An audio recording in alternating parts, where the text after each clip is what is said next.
and welcome to Miracle English Language and Literature Institute. I'm Professor Abha Sharma, and after a long gap, I am again in front of you with a new video. And this time, a very important topic, that is cultural studies. It has been recently added in the NTA UGC-NET JRF English Literature exam. So, we will be discussing cultural studies today. See, it is a very big branch of anthropology.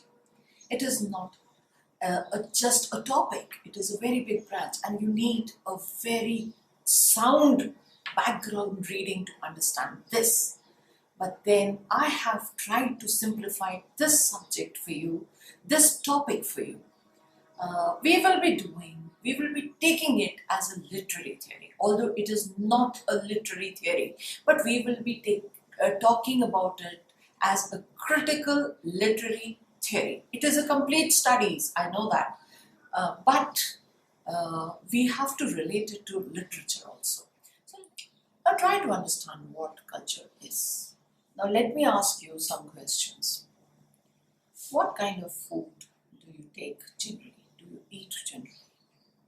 Not occasionally, not in parties, but what kind of food, like chapati, sabji, or idli dosa, or pizza, burger, or any kind of food which you consume daily, on the daily basis. Then let me know, what kind of dress do you wear? Not in parties again. What is your dressing style? Usual dressing style according to your environment, I should say. What political ideology you believe in? There are so many different political parties. They have different ideologies. So which ideology do you follow? What is your religion? Which religion do you believe in or follow? There are so many religions in this country, in the world. So which religion do you follow? Next, what kind of lifestyle do you live? A simple one which completes your basic needs, a day-to-day life, or a luxurious life, or an ultra-modern life where you have all the things in abundance. You have no requirement to earn more. You have plenty of money and you wear the designer dresses. You have all big branded things with you. So there is a difference in lifestyle also. When you answer these questions, you reveal a kind of life you live, the way of life you live, the kind of dress, the kind of food, the political ideology, the religion. All your thoughts are bounded by all these things and you live a kind of life. So this life, when it is lived by a group of people, it becomes a culture. Then the people in the same group, they try to follow the same culture. It is branded as a particular culture. So how this culture is formed? This culture is formed when you choose one thing over the other. You have chosen this particular dress over the others, this particular food over the others, this ideology over the others. That means this is a complete culture, and there are many different cultures followed by human beings. When they follow this in a group, that means more than one person, more than one. That means many people in a group are following some particular thing. That means it is a culture. So to study different kinds of culture becomes cultural studies. So this is choosing one thing over the other. But what makes you choose one thing? What makes you think that you should choose one thing only? Why not all the things you can choose? I'm not talking about the occasional dresses or the occasional food. I'm talking about the staple diet. Understand this? Or whatever you have chosen, and which group do you follow? Which ideology do you follow? I'm talking about that. So when you choose one thing, so how do you choose one thing? See, right from your birth, your subconscious mind is active. and it gathers images through the senses. It takes everything inside subconsciously without your knowing it. So there are things which you take in subconsciously, and there are events and images you take in consciously by your senses. Whatever you see, whatever you hear, whatever you find interested in, you take in. So you start judging it, you start choosing it, and you start following it, following a particular culture or a particular trend. All these things, they help you to form a notion towards something. And this notion, if many people share, it becomes a culture. Now, who is behind this culture promotion? What is there? See, there are things in the environment, and your senses, they perceive them. Okay? You perceive a thing, you make a perception, a phenomena of life, and then you follow it. It becomes a way of life. These phenomena, if followed by many people, it becomes a culture. So, right from an image which is perceived, a perception is formed, then a perspective which becomes a phenomena of life, and then culture. Your perception may be different than the perception of the others. It is never right or wrong. It is only according to the environmental situation. It depends on the senses. It depends on your prior preconceived notions. There are so many things here in this world. You have to judge it according to yourself. You cannot judge in isolation. You always work with the environment into it, with the prior images which you have got in your mind. Then only you make a judgment, or you form a choice, you form a perception. This is there. So when this perception is followed by many people, the phenomena of way of life is done with many people, then it becomes a culture. Now, how does this environment help? Who makes this environment? The environment is usually dictated by the elite classes, the celebrities, the lifestyle they live. They promote it because they have the power. The elite classes, the power, the promotion. This helps the environment to change the culture or to make a particular culture. You always look forward to your idols, your heroes, the actors, the writers, the leaders of the country, and you try to follow them. They have the power to promote it. The advertisements you see on television and social media today are the biggest promoters, and they are run by the power. They are run by the elite classes. The daily life of the celebrities is promoted through TV, through social media, and the common public try to imitate. Imitation is also a human instinct. You want to do whatever you see. Right from your childhood, the child tries to imitate. So, when you are in a culture, so many things have motivated you, influenced you, and guided you to do a particular or to follow a particular trend. So, the culture is dictated by the people who have the power, who have the money, who are in a position to lay the trends. So, the culture is always changing. It is never constant. So all these images which are there taken by your mind are thrown by the environment, and you are influenced. You are motivated. You are inspired to adopt that particular image, and thus making a culture work.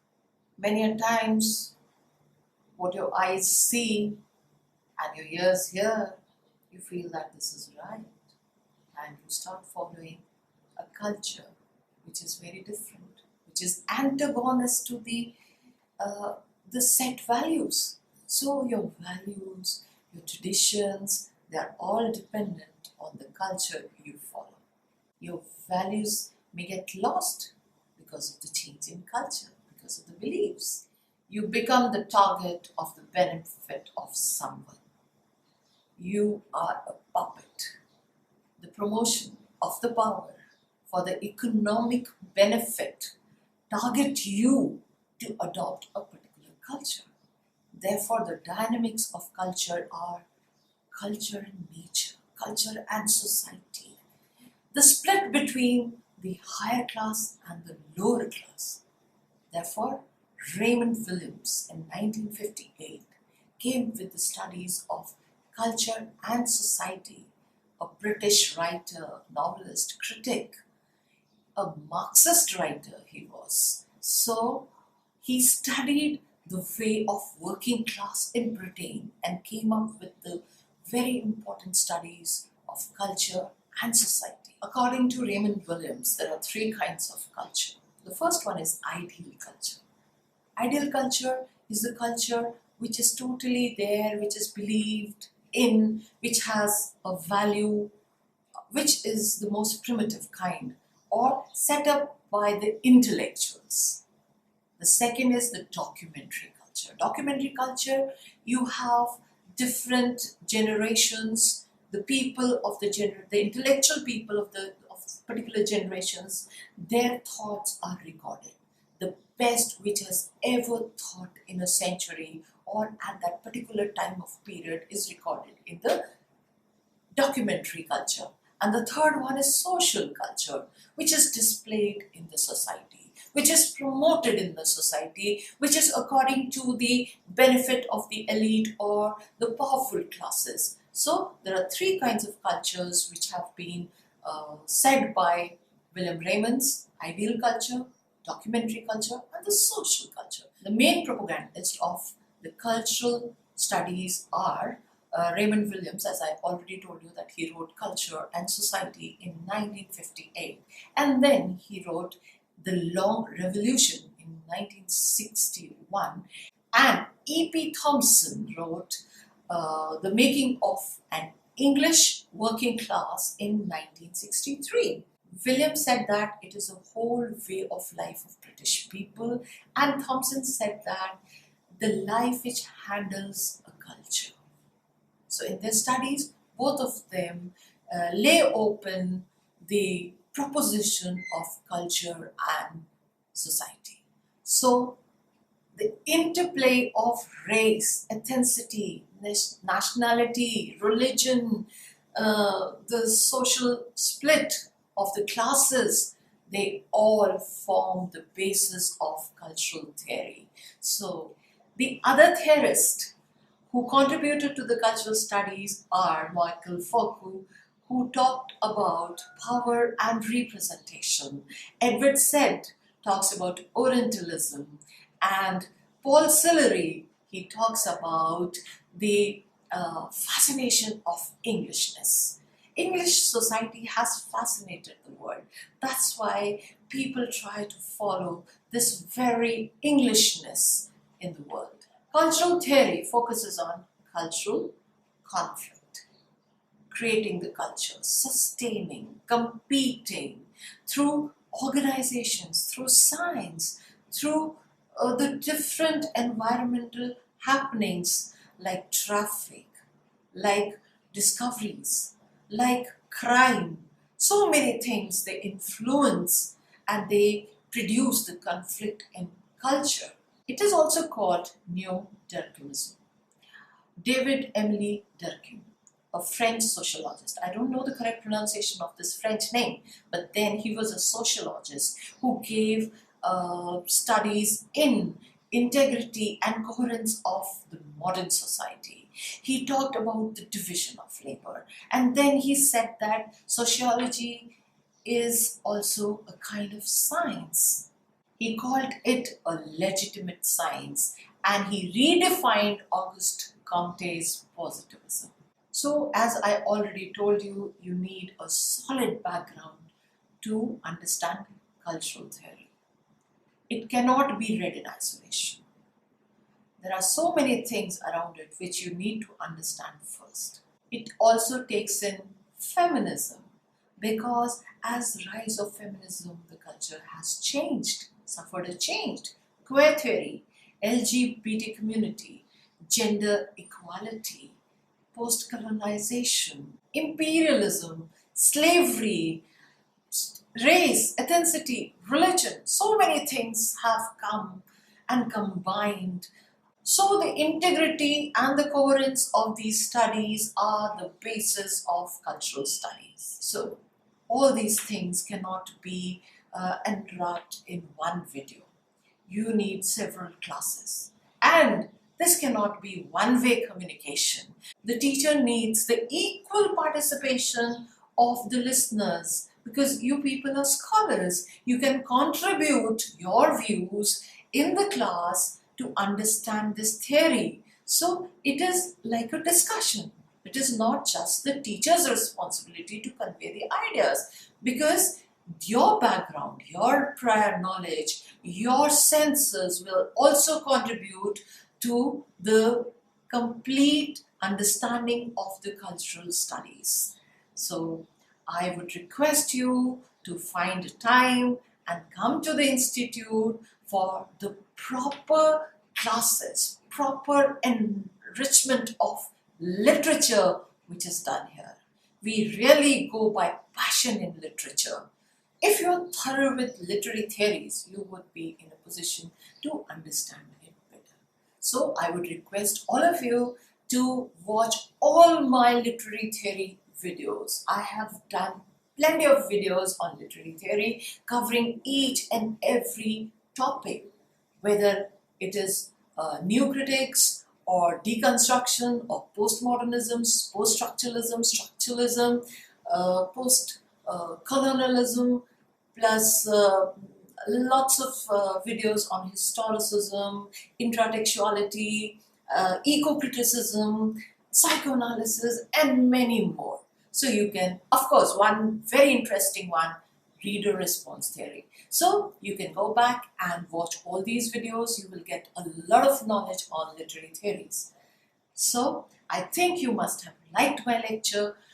Please like, comment, share, and subscribe, and join the institute at the earliest for the next exam of NTA UGC-NET. Thank you so much.